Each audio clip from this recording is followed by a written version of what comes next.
Hey there, welcome to episode 92 of the Quaggling Sand audio program. I am your host, Dan Hugo. We are recording this at just past midnight. It's about 10 after midnight on Wednesday, August 13th, 2025. Today's title and topic, the VAX. That's V as in Victor, Victor Alpha X-ray. Nothing to do with vaccines, only computers today. The Digital Equipment Corporation VAX. Quaggling sand, if you're not familiar, is a technical term I coined when I was very young, I think about 4 years old, give or take.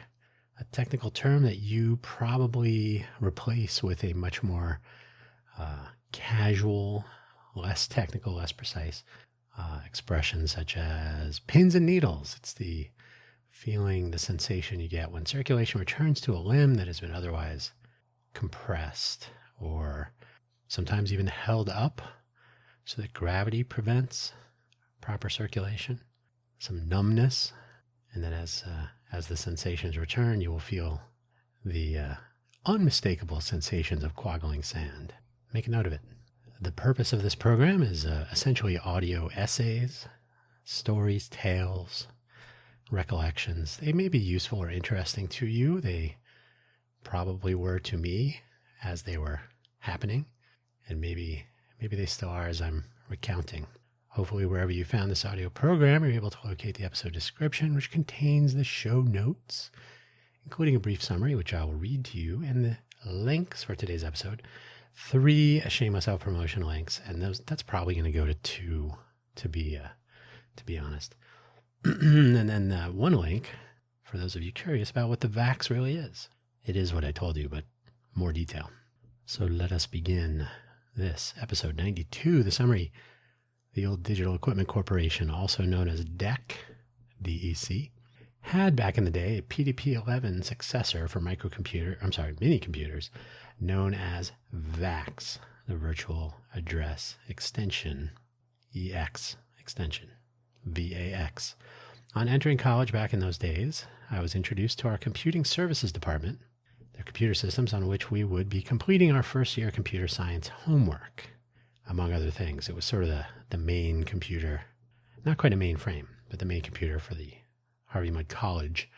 It was named HMC VAX, and it could crash at some inopportune times. And that is a chunk of today's story. The shameless self-promotion links I mentioned, buymeacoffee.com/Dan Hugo, profile page with some biographical information, links to all of my audio programs to be found on the Spotify creator portal pages, or profile pages, I suppose, for each of the productions.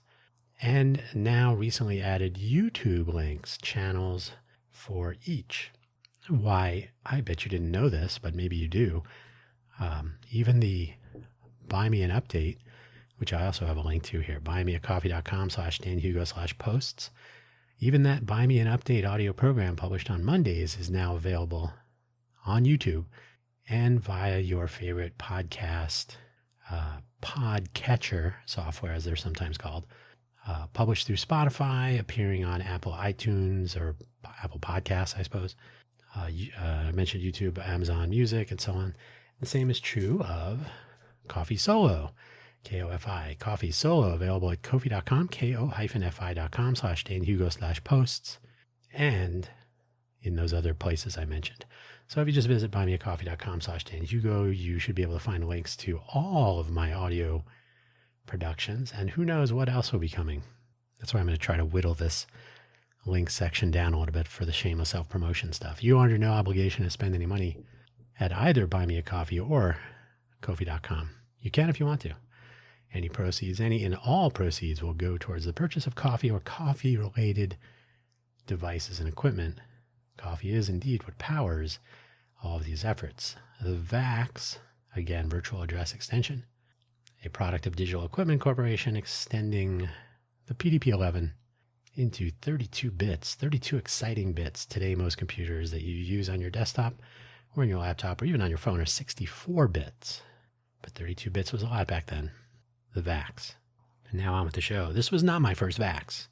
When I entered college, I have shared this story in a previous episode of this program. I use effort when I'm talking about like civic volunteer projects and so on. In a previous episode that I was helping a vision impaired person to pursue her Pascal, a programming language, Pascal class at Grand Canyon Community College in Phoenix when I was in the 7th grade. That was a good time, by the way, for picking a direction to focus on interests and whatnot. I don't know that a VAX made the difference, but maybe. That is 7th grade. 7th grade, age 12, sometime in junior high school is a good time for students to begin to imagine the things that interest them, the things that they would like to pursue. Turns out I like computers. I don't know. I should think about getting into that just in time. The computing resources we had at our disposal at GCC, Grand Canyon Community College. I guess it's GCCC, Grand Canyon Community College. GCCC. Yeah, GCCC. There at GCCC, we're limited. I have an idea. I don't know what I typed here. I have an idea. I don't know. I have an idea if this was it. But there were 3. I have no idea. I have no idea if this was it, as in if this was all of them. I doubt it was, but there was one computer room. There were 3 terminals. They were probably VT100. Those were also Digital Equipment Corporation computer access terminals. Green screens, big loud keyboards, kind of clunky looking. But as will be a common theme in this story, some of the finer details escape my memory. So I think they were VT100s. They could have been VT52s. Who knows? No, not VT220s. No way. There was also a real live tractor feed teletype. And since we were using a line editor for some of the edits, that, ED slash commands, all this. So editing one line at a time. I learned how to deal with command inputs and outputs going to paper instead of a screen. So that was kind of a classic, I suppose. Of course, the main thing we were learning Pascal, the programming language, working with the underlying operating system, VMS, running on the VAX, and all the various moving parts. And this was the basic learning by doing scheme. I was not enrolled in any class, nor did I have any sort of training or even documentation to look over. For Pascal, I got a book out of the library. I knew nothing about VMS or anything about the VAX. So we just dove in and did her assignments. And by that, I mean she did her assignments. I was learning along with her. I was helping with the typing since she couldn't see. And they didn't really have accessible computing back then. So I was helping and learning at the same time. But she did her classwork. And I tried to see how the Apple II that we had in the library, where I spent quite a bit of time in junior high school. I talked about that in a previous episode. How the Apple II Plus differed from this more substantial machine, the VAX. So I knew my way around the Apple II Plus pretty well. I knew 6502 assembly somewhere in there. I knew AppleSoft Basic. Okay, no biggie there. I would eventually get a Z80 card and run Borland Pascal on the old Apple IIe that we had at home later. So yeah, good times. But the VAX was a different thing.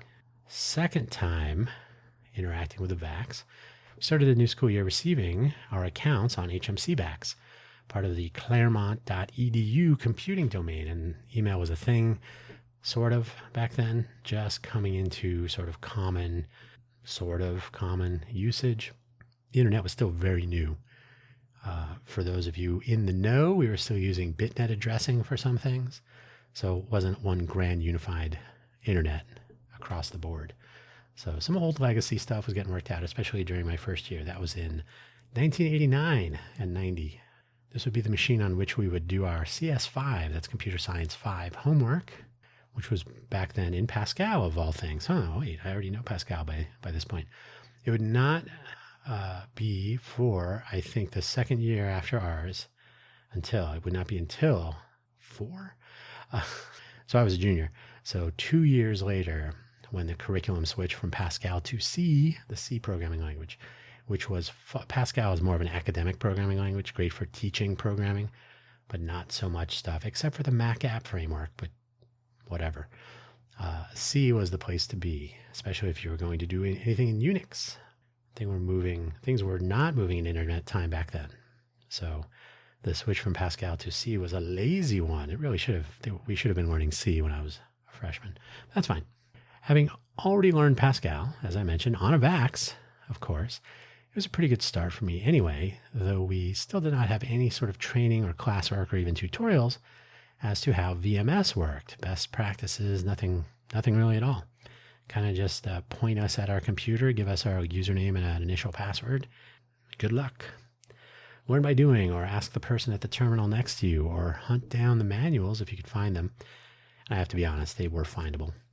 They were actually available somewhere in the basement where the VAX actually was located, in a false floor computer server room with glass or probably plexiglass walls, so we could see it. I'm sure there were manuals and documentation there. Just had to dig under some old other stuff, but they were probably there.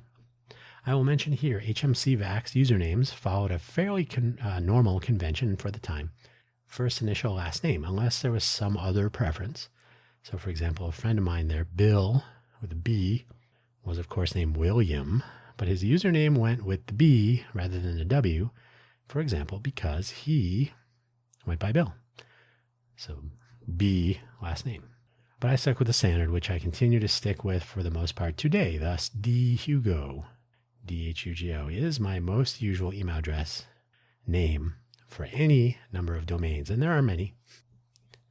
Before we get to the funny part about the VAX, the HMC VAX, I do want to mention that the cooler computer in the computer science department, not the computing services department, was called J. Arthur, named for a professor, J. Arthur Campbell.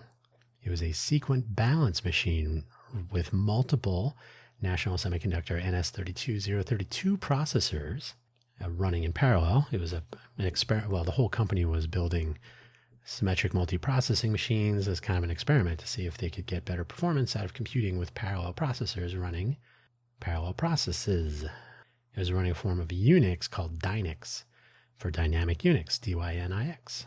I got a work study job as a, air quotes, consultant working on J. Arthur, specifically so I could learn about Unix. So we would help people answer questions, smack the side of a computer if it got stuck, things like this. So we were just around. It was a couple hours a week.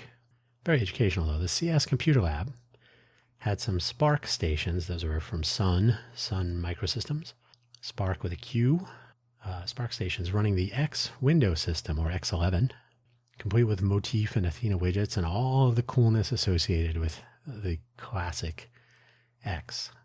This probably means nothing to you, but where in 7th grade, my first exposure to a VAX via a teletype and a VT100 terminal, I think it was VT100, was certainly interesting. This experience with J. Arthur and the Unix and X11 would be something of a game changer. And fun fact, you could still connect to the VAX from J. Arthur. The beauty of networking.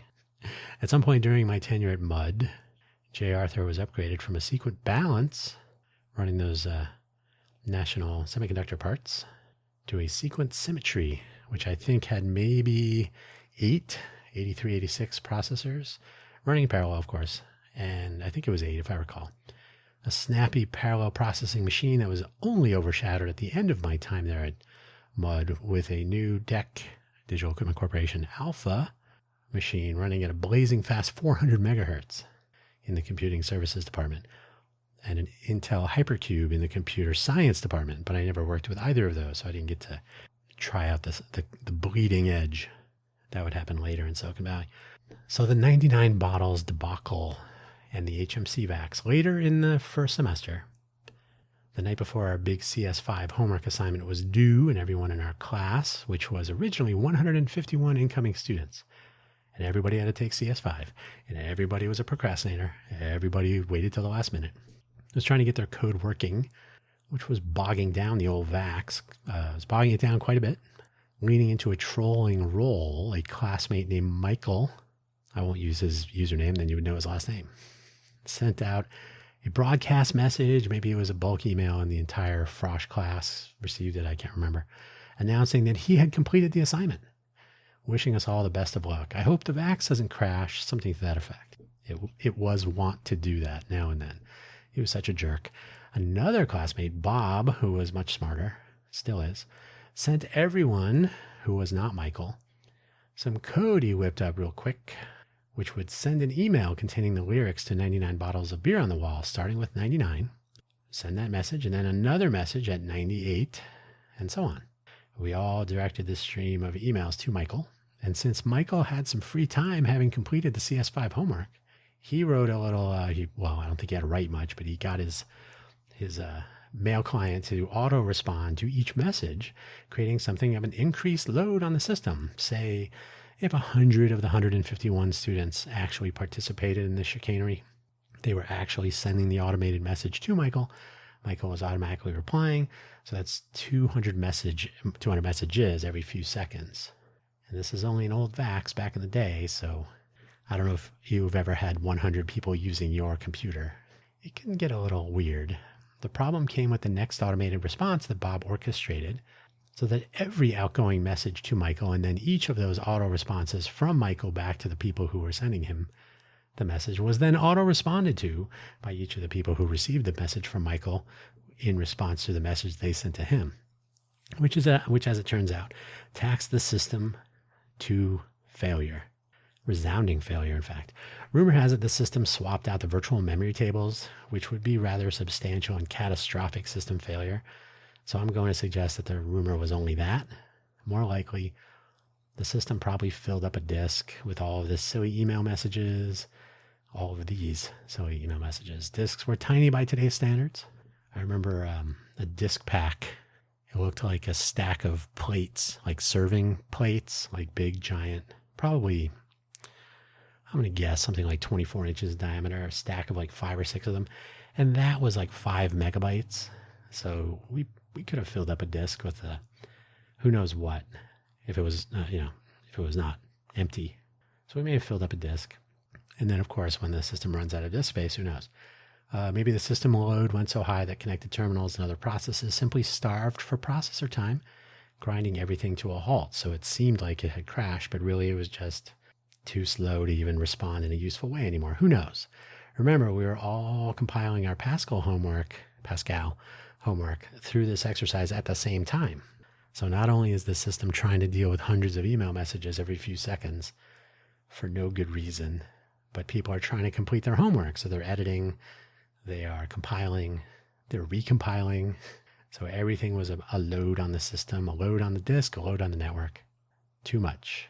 It was all fun and games, as the saying goes. It's all fun and games until someone cannot complete their CS5 assignment. Other than Michael and probably Bob and a few others, most of us were locked out of actually completing the assignment as HMC VAX spiraled away from us. It would be back.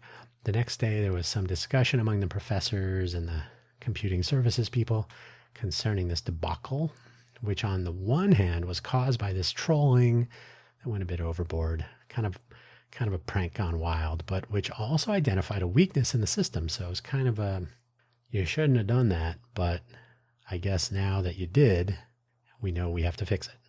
So everybody learned a little something. I recall we all had that extra day or two as they put the system back in working order, issued instructions to not do that again, and set everybody loose to complete the assignment.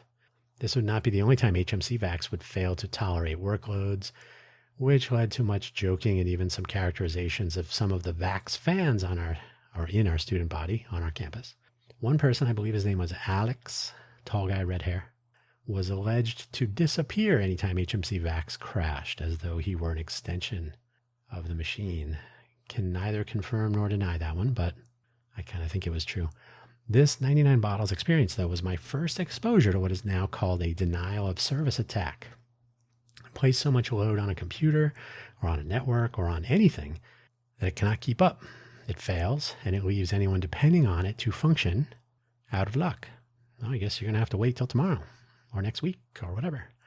Denial of service attacks can be fun pranks or, more often, malicious or more so malicious than fun, made more effective as what is called a distributed denial of service attack. You may see it abbreviated as a DDoS or DDoS, where 99 bottles was running on HMC VAX alone. So it was internal load. Everything was running on the same machine. The message could easily have been distributed to other services out on the internets, what there was of the internet at the time, other colleges and so on.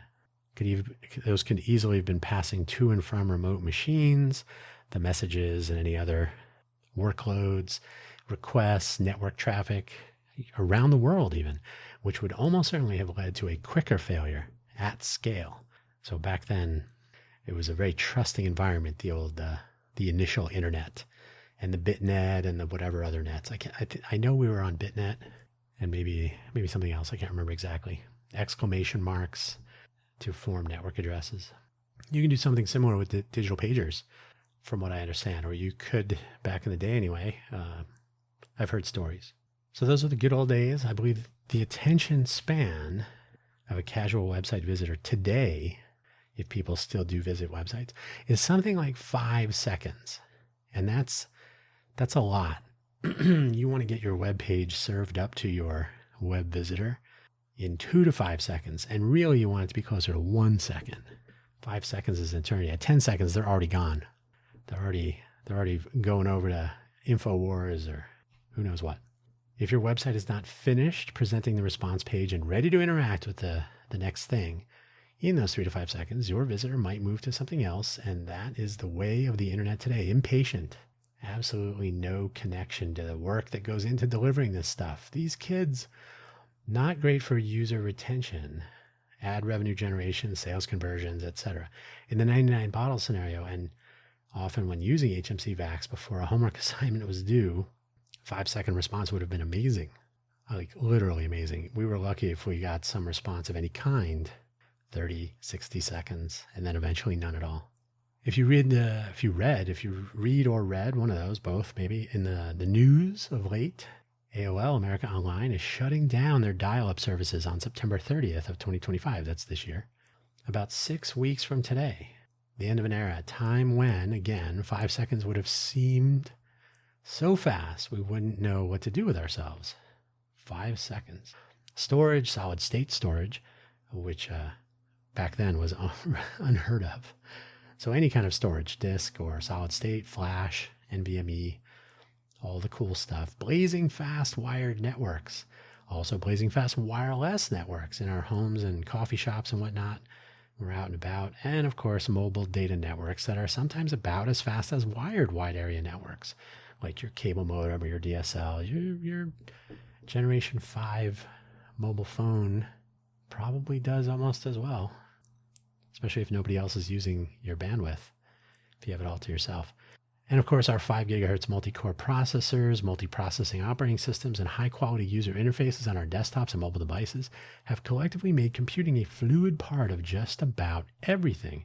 There is absolutely no way people of today, the general population, would tolerate a computer doing nothing, becoming unresponsive for more than 5. Let's be generous. Let's be generous and say 10 seconds. 10 seconds. That's already too much. If only you all knew. Imagine, especially if you have grown up with a mobile phone and streaming 4K video wirelessly, it's insanity. If you would have let your device cool down or even reboot if you ever received 100 messages too quickly, or if you ran out of storage space. With a few text files, forget about pictures. Who had a camera in their pocket like that? You get the idea. And that was the learning experience of the VAX in my college days. It was kind of fun when I would graduate college in 1993 and move up to Silicon Valley. I was exposed to all manner of compute. Probably the most computing power that I was ever given access to, I suppose, was when I was working at Netscape, and that would be in 1996, or I think it was 96. There were so many Silicon Graphics SGI machines. Was it Silicon Graphics Incorporated? So many Indies, so many IRIX running machines, IRIX 6.2, I think. So Indies on our desktops. There were Crimson machines. There were just everywhere, all kinds of SGI. SGI was like the first customer for the server product. So Netscape had a sort of employee connection. Was it Jim Clark was a co-founder or something? And there were several SGI employees came over to work at Netscape. There were tons of Sun OS machines, Solaris machines, all kinds of Spark processors, scalable processor architecture, Spark. There were all kinds of HP UX machines. There were AIX RISC machines, PowerPC, Power machines. There were, what else? Well, there were there were certainly many computers running Windows, Mac OS. There were computers everywhere, but I had so much access to computing when I was in Silicon Valley. It was a crazy time. And like I said, Sounds like you're reminiscing oh my about God. the tech boom. Those were the days when there was like having. And now we have idiot things like that. I had to pause and tell it to stop talking. I get interrupted a lot by this thing. So yeah, back in the day, the VAX, and as I mentioned, 7th grade, my first exposure to a mini computer. I never actually saw the VAX when I was in 7th grade, but just the notion of sitting at a terminal, building software, it led me to get a Borland compiler to run on a Z80, like I mentioned, when I had we had our Apple IIe at home. So I could continue to play with Pascal, which I would then use in college. A lot of computer self-teaching, member of a user group, which I've had an episode about previously, and exposure to all things tech kind of set the stage. But the VAX, much more of an interesting piece of the puzzle than I would have thought before I imagined recording this episode. And here we are, just about done. Hopefully, if you are using computers today, you take a moment and learn a little bit about how they work. Most people have no idea, and that will be a problem. I'm going to leave it here. Thank you for listening. This is a kind of a quick one, but relevant. It's actually relevant to some other things I'm pursuing here in Vegas with regard to our nonprofit and some other stuff. So education, when young people should be exposed to things that they might be interested in, and so on. So it was apropos. Maybe not everybody's cup of tea, but now that you've had it, you'll have to wait till next week to see what else is coming up. Take care. Thank you for listening as always.